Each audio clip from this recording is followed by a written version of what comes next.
Hi friends, ಎಲ್ಲರೂ ಹೇಗಿದ್ದೀರಾ? ಇದು ಬಂದು ಶನಿವಾರ ಅಂದರೆ ನೆಕ್ಸ್ಟ್ ಡೇ. ನಾನು ಹೇಳಿದ್ದೆ ಮಟನನ್ನು ಹಾಗೆ ಒಂದು ವಿಷಲ್ ಕೂಗಿಸ್ಬಿಟ್ಟು ಇಟ್ಟಿದ್ದೆ. ಹಾಗೆ ಅಕ್ಕ ಏನು ಮಾಡಿದ್ದಾರೆ ಅಂದರೆ, ನಾವು ಈ ಚರ್ವಿ ಎಲ್ಲ ತಿನ್ನೋದಿಲ್ಲ, ಅಂದರೆ ಮೋಹನ್ ಮಾಮ ತಿನ್ನಲ್ಲ, ನಾನು ಒಂದು ಪೀಸ್ ತಿಂತೀನಿ. ಕೌಶಿ ಇಷ್ಟಪಟ್ಟು ತಿಂತಾನೆ ಅವನು. ಆದರೆ ಬೇಡ, ನಾವು ಯಾರೂ ತಿನ್ನಲ್ಲ ಅಂದ್ಬಿಟ್ಟು ಏನು ಮಾಡಿದ್ದಾರೆ ಅಂದರೆ ಬಿಸಾಕ್ಬಿಡ್ತಾರೆ ಅಂದ್ಬಿಟ್ಟು ನಮ್ಮ ಅಕ್ಕ ಎಲ್ಲನೂ ಎತ್ಕೊಂಡಿದ್ದಾರೆ. ಅವರು ಸ್ವಲ್ಪ ಮಾಡ್ಕೊಳ್ಳೋದಕ್ಕೆ ಅಂತೇಳಿ ಚರ್ವಿ ಎಲ್ಲ ಎತ್ಕೊಂಡಿದ್ದಾರೆ. ಆದರೂ ಕೂಡ ಮಟನ್ ಸ್ವಲ್ಪ ಎಣ್ಣೆ ಬಿಟ್ಟಿತ್ತು, ಅಂದರೆ ಮಟನ್ ಜೊತೆನೂ ಸ್ವಲ್ಪ ಚರ್ವಿ ಇರುತ್ತೆ ನೋಡಿ, ಅದು ಸ್ವಲ್ಪ ಎಣ್ಣೆ ಎಲ್ಲ ಬಿಟ್ಟಿತ್ತು.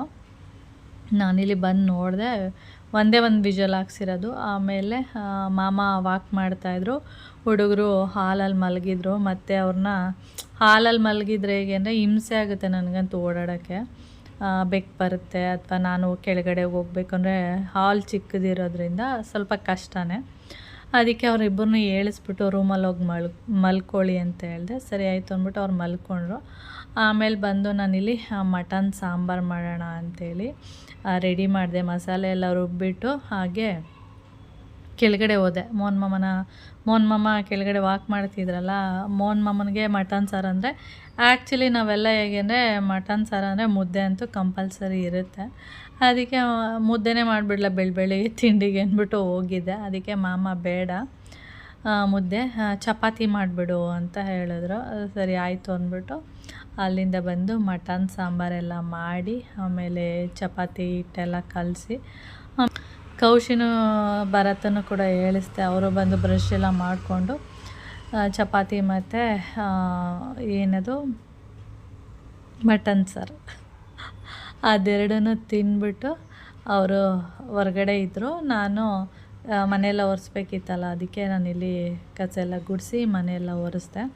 ಹಾಗೆ ಅವತ್ತು ಶನಿವಾರ ಆಗಿರೋದ್ರಿಂದ ಮೋಹನ್ ಮಾಮ ಸಂತೆಲಿ ಏನು ತೊಗೊಬರಲಿ ಏನು ಅಂತ ಹೇಳ್ತಾಯಿದ್ರು. ನಾನು ಈ ಸರಿ ಇದು ನೇರಳೆಹಣ್ಣು ಸ್ವಲ್ಪ ಓಕೆ, ಈ ತಾಟಿಲಿಂಗು ಏನಿದೆ ಇದನ್ನಂತೂ ತಿಂದೇ ಇಲ್ಲ. ನಾವು ಅವತ್ತು ಮೈಸೂರಿಗೆ ಹೋಗಿದ್ವಿ ನೋಡಿ ಸೈಟ್ ನೋಡೋದಕ್ಕೆ ಅಂಥೇಳಿ, ಆವತ್ತಷ್ಟೇ ನಾನು ಆಂಟಿ ಎಲ್ಲ ತೊಗೊಂಡು ತಿಂದಿದ್ದು. ಅದಾದಮೇಲೆ ನಾನು ಈ ತಾಟಿಲಿಂಗ್ ತಿಂದೇ ಇಲ್ಲ. ಅದಕ್ಕೆ ಮೋಹನ್ ಮಾಮನಿಗೆ ಹೇಳ್ತಾ ಇದ್ದೆ, ನೋಡಿ ನಾನು ತಾಟಿಲಿಂಗನ್ನ ತಿಂದೇ ಇಲ್ಲ ಈ ವರ್ಷ, ಅದಕ್ಕೆ ತೊಗೊಬನ್ನಿ ಅಂತ ಹೇಳ್ತಾ ಇದ್ದೆ. ಅದಕ್ಕೆ ಮೋಹನ್ ಮಾಮ ಸಂತೆಗೆ ಹೋಗಿದ್ರಲ್ಲ, ಹಾಗೆ ತಾಟಿಲಿಂಗನ ತೊಗೊಂಡು ಬಂದಿದ್ರು. ಅದನ್ನು ಹುಡುಗರಿಗೆ ಅಂದರೆ ನಾನು ಭರತ ಅದನ್ನು ತಿಂದೇ ಇಲ್ಲ, ಅವ್ನಿಗೆ ಹೆಂಗೆ ತಿನ್ನಬೇಕು ಅಂತಲೂ ಗೊತ್ತಿರಲಿಲ್ಲ. ಆಮೇಲೆ ತೋರಿಸ್ದೆ ಈ ಥರ ಇರುತ್ತೆ ತಿನ್ನು ಅಂತೇಳಿ. ಆಮೇಲೆ ಎಲ್ಲರೂ ಎರಡೆರಡು ತೊಗೊಂಡು ತಿಂದ್ವಿ. ಅದಾದಮೇಲೆ ಅವತ್ತು ಶನಿವಾರ ಆಗಿದ್ದರೂ ಕೂಡ ನಾನು ನಾನ್ ವೆಜ್ ಏನೂ ತರಿಸಿಲ್ಲ, ಯಾಕೆಂದರೆ ನಮ್ಮ ಮನೇಲಿ ಶನಿವಾರ ಯಾವಾಗಲೂ ನಾನ್ ವೆಜ್ ತರ್ತೀವಿ. ಆದರೆ ನಮ್ಮ ಮನೇಲಿ ನಾನ್ ವೆಜ್ ಇತ್ತಲ್ಲ, ಅವತ್ತೇ ಬೆಳಿಗ್ಗೆ ಮಾಡಿದ್ದಲ್ವ, ಅದಕ್ಕೆ ಏನು ನಾನ್ ವೆಜ್ ಹೊರಗಡೆಯಿಂದ ತಂದಿಲ್ಲ. ಅದಾದಮೇಲೆ ಮತ್ತೆ ಯಾವುದೇ ವಿಡಿಯೋ ಮಾಡಿಲ್ಲ. ಆಮೇಲೆ ಸಂಜೆಗೆ ಮೋಹನ್ ಮಾಮ ರಾತ್ರಿಗೆ ಏನು ಮಾಡ್ತೀಯಾ ಅಂತ ಕೇಳ್ತಾಯಿದ್ರು. ಮಟನ್ ಸಾರು ಇದೆ, ಮಟನ್ ಇದೆ, ಏನು ಮಾಡೋದು ಅಂತ ಕೇಳ್ತಾಯಿದ್ದೆ. ಅದಕ್ಕೆ ಮೋಹನ್ ಮಾಮ ಗೀ ರೈಸ್ ಮತ್ತು ಆಲೂ ಕುರ್ಮಾ ಮಾಡು ಅಂತ ಹೇಳ್ತಾಯಿದ್ರು. ಅದಕ್ಕೆ ಸರಿ ಆಯಿತು ಬಿಡಿ, ಅದನ್ನೇ ಮಾಡಿಕೊಡ್ತೀನಿ ಅಂದ್ಬಿಟ್ಟು, ಅದಕ್ಕೆ ಬೇಡ ಕುರ್ಮಾ ಬೇಡ, ಬರೀ ಗೀ ರೈಸ್ ಅಷ್ಟೇ ಮಾಡು, ಏಕೆಂದರೆ ಮಟನ್ ಸಾರು ಇದೆಯಲ್ಲ ಚೆನ್ನಾಗಿರುತ್ತೆ ಅಂತ ಹೇಳಿದ್ರು.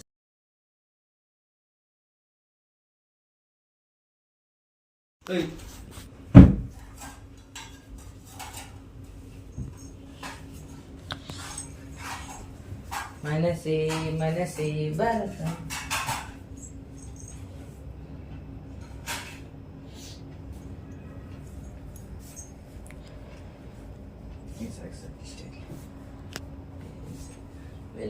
ಕರೆಕ್ಟಾಗಿತ್ತು. ಅಷ್ಟು ಹೇಳ್ಕಂದಾರ, ಕೆಳಕಾದಂಗೆ ಹೇಳ್ಕೊಬೇಕು ತಾನೆ.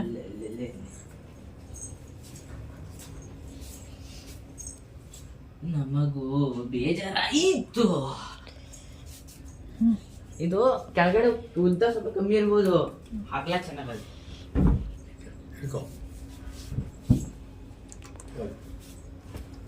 ನೀರಲ್ಲಿ ಹುಷಾರು ಮಾಡೋಣ. ಓಕೆ, ಅಡುಗೆ ಮನೆ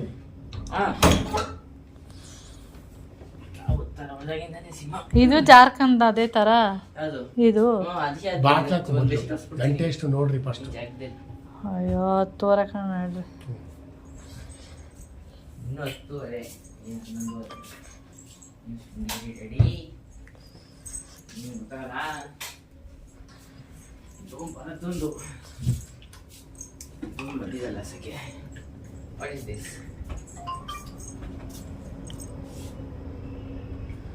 ಹಿಡ್ಕೊಂಡು ಹೋಗೋಣ ತಾಯಿದು ತೆಗ್ದು ಅಲ್ಲಿಡು ಫುಲ್ ಹಿಂದೆ. ಇಡ್ತೀನಿ 2 ನಿಮಿಷ. ಅಲ್ಲಿಂದ ಒದ್ದಾಡ್ತಾ ಇರೋದು. ಓ ಹಲೋ, ಅಲ್ಲೇ ಇಡಿ.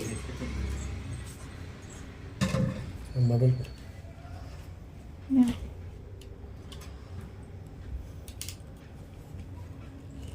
ಬಂದಿಸಿ ಹಿಂಗೆ ಮೇಲೆ ಬಾಗ್ಲ ಇಲ್ಲೆಲ್ಲ ಉದ್ರದ ಇದ್ರದ್ದು ಸೊಳ್ಳೆ ಬರ್ತಿದ್ದು. ಆದಷ್ಟು ಒರೆಸ್ದೆ. ಬಾ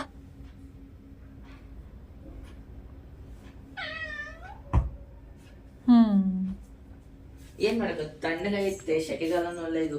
ಏನಾದ್ರು ತಣ್ಣಗಾದ್ರೆ ಚೆನ್ನಾಗಿರುತ್ತೆ. ಗೀ ರೈಸ್ ಅಂತೂ ತುಂಬ ಅಂದರೆ ತುಂಬಾ ಚೆನ್ನಾಗಿ ಆಗಿತ್ತು. ಆದರೆ ಸ್ವಲ್ಪ ಕಡಿಮೆ ಮಾಡಿಬಿಟ್ಟಿದ್ದೆ. ಆದರೆ ಕೌಶಿಗೆ ಇನ್ನೊಂದು ಸ್ವಲ್ಪ ತಿನ್ನಬೇಕು ಅಂತ ಅನ್ನಿಸ್ತಾಯಿತ್ತು. ಅಂದರೆ ಮಟನ್ ಸಾರಿಗೂ ಅದಕ್ಕೂ ತುಂಬಾ ಚೆನ್ನಾಗಿತ್ತು ಕಾಂಬಿನೇಷನು. ಆಮೇಲೆ ಸಾಕಾಗಿಲ್ಲ, ಕುಕ್ಕರ್ ಫುಲ್ ಖಾಲಿ ಆಯಿತು. ಆಮೇಲೆ ಏನಾಯಿತು ಅಂದರೆ ಕೌಶಿ ಸ್ವಲ್ಪ ವೈಟ್ ರೈಸ್ ಹಾಕ್ಕೊಂಡು ತಿಂದ. ಅದಕ್ಕೆ ಹೇಳ್ತಾಯಿದ್ದೆ, ಅಮ್ಮ ಸ್ವಲ್ಪ ಜಾಸ್ತಿನೇ ಮಾಡಿದರೆ ಏನಾಗ್ತಿತ್ತು, ಬೆಳಿಗ್ಗೆ ತಿಂತಿರ್ಲಿಲ್ವಾ, ವೇಸ್ಟ್ ಆಗ್ಬಿಡ್ತಿತ್ತಾ ಅಂತ ಹೇಳ್ತಾಯಿದ್ದ. ನಾನು ಕರೆಕ್ಟಾಗಿ ಭರತನೂ ಬಂದಿದ್ದಲ್ಲ, ಅವನೂ ಸೇರಿಸ್ಕೊಂಡೆ ಜಾಸ್ತಿನೇ ಮಾಡಿದ್ದೀನಿ. ಅದು ಚೆನ್ನಾಗಿತ್ತಲ್ವ, ಬಿಸಿ ಬಿಸಿ ಹಾಕ್ಕೊಂಡು ತಿಂದರು. ಆದರೆ ನಮ್ಮ ಮನೇಲಿ ಏನು ಗೊತ್ತಾ, ಗೀ ರೈಸ್ಗೆ ಗೀನೇ ಹಾಕಲ್ಲ, ಅಂದರೆ ತುಪ್ಪನೇ ಹಾಕಲ್ಲ, ಗೀ ರೈಸ್ ಮಾಡ್ತೀನಿ ಆ ಥರ. ಕೌಶಿಗೆ ಹೇಳಿದೆ ತುಪ್ಪ ಎಲ್ಲ ಹಾಕ್ಕೊಂಡು ತಿನ್ನಿ ಅಂತೇಳಿ, ಯಾಕೆಂದರೆ ಮೋಹನ್ ತಿನ್ನಲ್ವಲ್ಲ, ಅದರಿಂದ ನಾವು ಗೀ ಹಾಕಲ್ಲ ಅಷ್ಟೆ. ಓಕೆ, ಅದಾದಮೇಲೆ ಈಗ ನನ್ನ ಫೇಸಿಗೆ ಏನು ಫೇಸ್ ಮಾಸ್ಕ್ ಹಾಕಿದ್ದೆ, ಅದನ್ನು ಚೈತ್ರ ತೊಗೊಬಂದಿರೋದು. ಎಲ್ಲಿಗೆ ಹೋದಾಗ ಅಂದರೆ ಜಪಾನಿಗೆ ಹೋದಾಗ ತಂದಿದ್ದು. ಅದನ್ನು ತಂದು ನಾವು ಗೃಹ ಪ್ರವೇಶಕ್ಕೆ ಹೋಗಿದ್ವಿ ನೋಡಿ, ಆ ಟೈಮಲ್ಲಿ ಅವಳು ಕೊಟ್ಟಿದ್ಲು. ಆದರೆ ನಾನು ಅದನ್ನು ಯೂಸೇ ಮಾಡಿರಲಿಲ್ಲ, ಹಂಗೆ ಇಟ್ಟಿದ್ದೆ.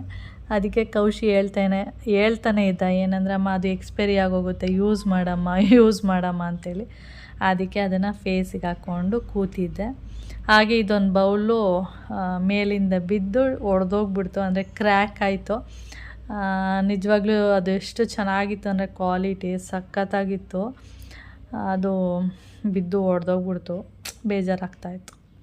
ಸ್ವಲ್ಪ ಎಲ್ಲ ಒಂದು ಕಡೆ ಕಿತ್ತೋಗಿದ್ರೂ ಹಿಟ್ಕೋತಿದ್ದೆ, ಆದರೆ ಒಂದು ಲೈನ್ ಕ್ರ್ಯಾಕ್ ಥರ ಬಂದುಬಿಡ್ತು. ಅದರಲ್ಲಿ ನೀರಿಟ್ರೂ ಕೂಡ ಚೆಲ್ತಾ ಇರುತ್ತೆ, ಆ ಥರ ಆಗುತ್ತೆ. ಅದರಿಂದ ಇನ್ನೇನು ಬಿಸಾಕಲೇಬೇಕು ಅಂದ್ಬಿಟ್ಟು ಅದನ್ನು ನಿಮಗೆ ತೋರಿಸಿದ್ದು. ಅದು ತೊಳೆದಿಟ್ಟಿದ್ದೆ, ಕುಕ್ಕರ್ ಎತ್ಕೊಂಡೆ ನೋಡಿ, ಆವಾಗ ಅದು ಕುಕ್ಕರ್ದು ಇದಕ್ಕೆ ಸಿಗಾಕೊಂಡು ಬಿದ್ದೋಗಿರೋದು.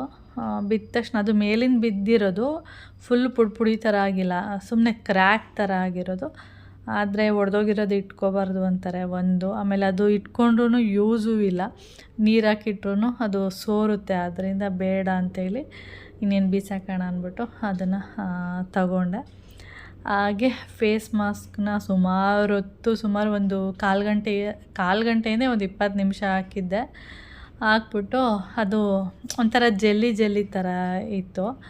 ಆದರೆ ನಾನು ಅಂದ್ಕೊಂಡೆ, ಆಮೇಲೆ ರಿಮೂವ್ ಮಾಡಿಬಿಟ್ಟೆ, ಏನೋ ಒಂಥರ ಅನಿಸ್ತಾಯಿತ್ತು ನನಗೆ. ರಿಮೂವ್ ಮಾಡಿಬಿಟ್ಟೆ. ಆಮೇಲೆ ಅನ್ನಿಸ್ತಾಯಿತ್ತು ರಿಮೂವ್ ಮಾಡಿದ್ಮೇಲೆ ರಿಮೂವ್ ಮಾಡಬಾರ್ದಿತ್ತು, ಹಾಗೆ ಹಾಕ್ಕೊಂಡು ಮಲಗಬೇಕಿತ್ತು ಅಂತ ಅನ್ನಿಸ್ತಾಯಿತ್ತು ನನಗೆ. ಒಂದು ಕಾಲು ಗಂಟೆ 20 ನಿಮಿಷ ಸಾಕು ಅಂದ್ಬಿಟ್ಟು ರಿಮೂವ್ ಮಾಡಿಬಿಟ್ಟು ಆಮೇಲೆ ಅದ್ರದ್ದು ಜೆಲ್ಲೆಲ್ಲ ಇರುತ್ತಲ್ಲ ಅದನ್ನೆಲ್ಲ ತೊಗೊಂಡು ಹಾಗೆ ಮುಖಕ್ಕೆಲ್ಲ ಮತ್ತೆ ಒಂದು ಸರಿ ಈ ಮಸಾಜ್ ಥರ ಮಾಡ್ತಾಯಿದ್ದೀನಿ ಅಷ್ಟೇ. ಕೌಶಿಗೆ ಹೇಳ್ತಾಯಿದ್ದೆ, ನೋಡೋ ಖುಷಿ, ನಾನು ಈಗ ಮಾಸ್ಕೆಲ್ಲ ಹಾಕ್ಕೊಂಡಿದ್ದೀನಲ್ಲ, ನಿಂಗೇನು ನನ್ನ ಫೇಸ್ ನೋಡಿದ್ರೆ ಏನು ಅನಿಸುತ್ತೆ ಅಂತೇಳಿ ಕೇಳ್ತಾಯಿದ್ದೆ. ಏನೂ ಇಲ್ಲ, ನಾರ್ಮಲಾಗಿ ಹೆಂಗಿತ್ತು ನಿನ್ನ ಫೇಸು ಹಂಗೆ ಇದೆ, ಏನು ಚೇಂಜಸ್ ಏನೂ ಇಲ್ಲ ಅಂತ ಹೇಳ್ತಾ ಇದ್ದ ಅವನು. ಏನು ಅಲ್ಲೇ ಹಾಕ್ಬಿಟ್ಟು ಅಲ್ಲೇ ಇದು ಮಾಡಿದ್ರೆ ಏನೂ ಗೊತ್ತಾಗಲ್ಲ. ಆವಾಗವಾಗ ಈ ಥರದ್ದೆಲ್ಲ ಯೂಸ್ ಮಾಡಿದ್ರೆ ಒಳ್ಳೆಯದು, ಆದರೆ ನಾನು ಯೂಸ್ ಮಾಡಲ್ಲ ಇದನ್ನು. ಈ ಥರದ್ದು ಇನ್ನೊಂದು ಹೇಳ್ಬೇಕಂದ್ರೆ ಆನ್ಲೈನಲ್ಲಿ ಈ ಥರದ್ದು ಮಾಸ್ಕ್ ಸಿಗುತ್ತೆ. ಅದಕ್ಕೆ ನೀವು ಯಾವುದೇ ಆದ್ರೂ ಒಂದು ಹೀಗೆ ಏನಂತ ಹೇಳ್ಬೋದು, ಲಿಕ್ವಿಡ್ನ ಯೂಸ್ ಮಾಡಿದ್ರೆ ಒಂದು ಪೇಪರ್ ಥರ ಇರುತ್ತೆ, ಅದನ್ನು ಲಿಕ್ವಿಡು ಈಗ ಪೇಪರ್ ಮೇಲೆ ಯಾವ ಥರ ಹೇಳ್ಬೇಕಂತಲೇ ಗೊತ್ತಾಗ್ತಿಲ್ಲ, ಅದು ಒಂದು ಪೇಪರ್ ಥರ ಸಿಗುತ್ತೆ ಮಾಸ್ಕ್, ಅದು ಫೇಸ್ ಮಾಸ್ಕು. ಅದು ಒಂಥರ ಚಿಕ್ಕ ಒಂದು ಟ್ಯಾಬ್ಲೆಟ್ ಥರ ಇರುತ್ತೆ.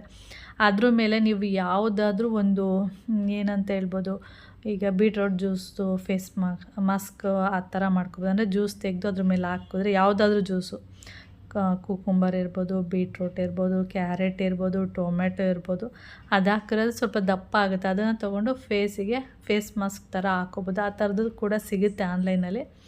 ಆದರೆ ನಾನು ಇದನ್ನೆಲ್ಲ ಯೂಸ್ ಮಾಡಿಲ್ಲ. ಚೈತ್ರ ಕೊಟ್ಲಲ್ಲ ಅಂಥೇಳಿ ಜಪಾನ್ದು ಕೌಶಿ ಬೇರೆ ಅಮ್ಮ ಜಪಾನ್ದು ತುಂಬ ಚೆನ್ನಾಗಿರುತ್ತಮ್ಮ ಅಂತ ಹೇಳ್ತಾ ಇದ್ನಲ್ಲ, ಸರಿ ಯೂಸ್ ಮಾಡೋಣ ಬಿಡು ಅಂದ್ಬಿಟ್ಟು ನಾನಿಲ್ಲಿ ಅದನ್ನು ಅದರಲ್ಲಿ ಅಂದರೆ ಮಾಸ್ಕ್ ಎಲ್ಲ ತೆಗೆದ್ಮೇಲೆ ಅದರಲ್ಲಿ ಜೆಲ್ಲಿ ಥರ ಇತ್ತಲ್ಲ, ಅದಕ್ಕೆ ಇಡೀ ಕುತ್ತಿಗೆಗೆಲ್ಲ ಯೂಸ್ ಮಾಡ್ತಾಯಿದ್ದೀನಿ ಅಷ್ಟೇ. ಓಕೆ ಫ್ರೆಂಡ್ಸ್, ಹಾಗೆ ಈ ವಿಡಿಯೋನು ಕೂಡ ಇಲ್ಲಿಗೆ ಎಂಡ್ ಮಾಡ್ತೀನಿ. ವಿಡಿಯೋ ಇಷ್ಟ ಆದರೆ ಲೈಕ್, ಶೇರ್ ಹಾಗೆ ಸಬ್ಸ್ಕ್ರೈಬ್ ಮಾಡ್ಕೊಳ್ಳಿ. ನೆಕ್ಸ್ಟ್ ವಿಡಿಯೋದಲ್ಲಿ ಸಿಗೋಣ. ಓಕೆ, ಬಾಯ್.